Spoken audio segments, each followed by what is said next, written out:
오늘 영상을 시작하기 전 구독과 좋아요, 그리고 알림 설정까지 잊지 마세요. 다음에도 여러분들께 도움이 되는 알찬 정보로 찾아오겠습니다. 자, 그럼 시작해 보겠습니다. 우리나라에서 퇴직금 제도는 무려 1953년부터 시작되었습니다. 정말 오랜 역사를 가지고 있죠. 쉽게 말해 퇴직금은 회사를 그만둘 때 회사가 근로자에게 주는 퇴직 위로금이자 노후 자금이었습니다. 1년 이상 근무한 근로자에게 퇴직할 때 한꺼번에 목돈으로 지급되는 방식이었죠. 회사에서 직접 돈을 보관하고 있다가 퇴직 시점에 근로자에게 주는 방식이었습니다. 예를 들어 10년 동안 한 회사에서 근무하고 퇴직한다면 그동안의 근로기간과 평균 임금을 기준으로 계산된 목돈을 한 번에 받을 수 있었습니다. 이 돈으로 집을 사거나 자녀 교육비로 쓰거나 아니면 사업을 시작하는 등 다양한 용도로 활용되어 왔습니다. 많은 분들이 이 퇴직금을 노후의 든든한 버팀목으로 생각하셨을 겁니다. 왜 60년 만에 폐지되는 걸까요? 그런데 이렇게 오랫동안 이어져 온 퇴직금 제도가 왜 2025년부터는 못 받게 된다는 걸까요? 사실 폐지라는 표현보다는 새로운 형태로 바뀐다고 이해하시는 것이 더 정확합니다. 기존 퇴직금 제도의 여러 문제점들 때문에 불가피하게 변화하게 된 것인데요.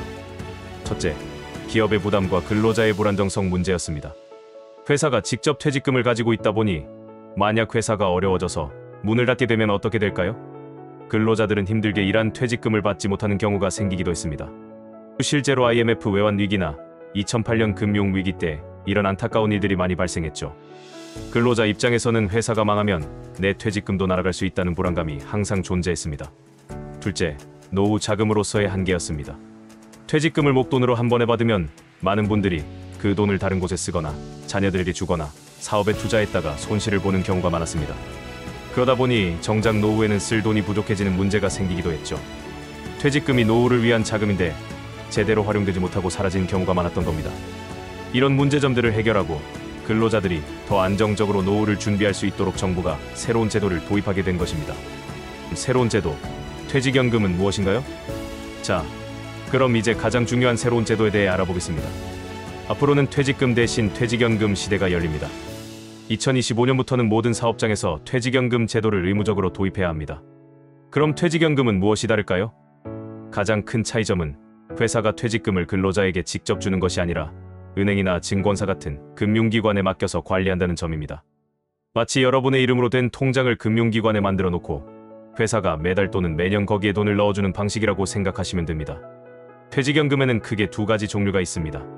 확정급여형 DB형, 이것은 옛날 퇴직금 제도와 비슷하게 나중에 받을 돈이 미리 정해져 있는 방식입니다. 회사가 돈을 운용하고 근로자는 정해진 금액을 받습니다. 회사가 운영하는 방식이라 근로자는 신경 쓸 일이 적지만 회사가 망하면 위험할 수 있다는 단점이 있었습니다. 하지만 퇴직연금은 금융기관에 맡기기 때문에 회사가 망해도 내 돈은 안전하게 보호받을 수 있습니다. 확정기여형 DC형, 이것은 회사가 매년 근로자의 퇴직연금 계좌에 일정 금액을 넣어주면 근로자가 직접 그 돈을 어떻게 굴릴지 결정하는 방식입니다. 즉, 회사가 넣어주는 돈이 확정되어 있고 그 돈을 내가 직접 운용해서 수익을 낼 수 있는 거죠. 주식이나 펀드처럼 투자할 수도 있고 예금처럼 안전하게 넣어둘 수도 있습니다. 운용 성과에 따라 나중에 받을 돈이 달라집니다. 시니어분들께는 특히 확 관심을 가지시는 것이 좋습니다. 왜냐하면 내가 직접 내 돈을 관리하고 불려나갈 수 있는 기회가 생기기 때문입니다. 물론 투자는 위험할 수도 있지만 안정적인 예금 상품도 선택할 수 있습니다. 중요한 건 이제 내 퇴직금이 내 이름으로 된 계좌의 금융기관에서 안전하게 관리되고 내가 직접 그 운용에 참여할 수 있다는 점입니다. 퇴직연금의 장점은 또 있습니다. 첫째, 회사가 도산하더라도 내 퇴직금은 금융기관에 안전하게 보관되어 보호받을 수 있습니다. 둘째, 연금 형태로 받을 수 있어서 노후 자금을 계획적으로 관리할 수 있습니다. 셋째, 혜택도 있습니다. 운용 수익에 대한 세금을 나중에 연금으로 받을 때까지 미뤄주거나 연금으로 받을 때 세금을 덜 내는 혜택도 있습니다.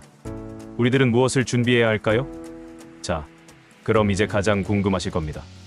그래서 나는 무엇을 해야 하는가? 첫째, 나의 퇴직금 유형을 확인하십시오. 지금 현재 근로 중이시라면 내가 어떤 형태의 퇴직금 제도를 적용받고 있는지 회사에 문의해 보셔야 합니다. 이미 퇴직연금에 가입되어 있는 분들도 있을 것이고 아직 기존 퇴직금 제도를 유지하고 있는 분들도 있을 겁니다. 2025년이 되면 모든 사업장이 퇴직연금으로 전환되니 미리 확인하고 준비하는 것이 중요합니다. 둘째, 퇴직연금에 대해 학습하고 이해하십시오. 확 가입하시게 된다면 내가 직접 운용 상품을 선택해야 합니다. 너무 어렵게 생각하지 마십시오. 은행이나 증권사에 방문하시면 전문가들이 친절하게 설명해 드릴 겁니다. 안정적인 예금 상품부터 시작해서 조금 더 수익을 늘어볼 수 있는 펀드 상품까지 나의 투자 성향에 맞는 것을 선택하는 것이 중요합니다. 셋째, 전문가의 도움을 적극적으로 활용하십시오. 혼자서 모든 것을 해결하려고 하지 마십시오. 금융기관의 퇴직연금 담당자나 재무설계 전문가들은 여러분의 상황에 맞는 최적의 솔루션을 제공해 줄 것입니다. 궁금한 점이 있다면 주저하지 마시고 문의하십시오. 넷째, 노후 자금 계획을 다시 세워보십시오. 퇴직연금은 노후 자금의 중요한 축이 될 것입니다. 이 기회에 나의 전체적인 노후 자금 계획을 점검하고 부족한 부분은 없는지, 어떻게 채워나갈지 미리 고민해보는 시간을 가지는 것이 좋습니다. 변화는 또 다른 기회입니다. 여러분, 60년 만에 큰 변화라고 해서 너무 불안해하거나 걱정하지 마십시오. 오히려 이 변화는 우리 근로자들이 더 안정적이고 체계적으로 노후를 준비할 수 있는 새로운 기회가 될 수 있습니다. 내가 일한 돈이 금융기관에 안전하게 보관되고 내가 직접 그 운용에 참여하여 돈을 불려나갈 수 있다는 것은 분명 큰 장점입니다. 미리 알고 준비하는 사람에게는 이 변화가 더 큰 돈복으로 다가올 것입니다. 오늘 제가 알려드린 내용들을 바탕으로 여러분 모두가 든든하고 행복한 노후를 맞이하시기를 진심으로 응원합니다.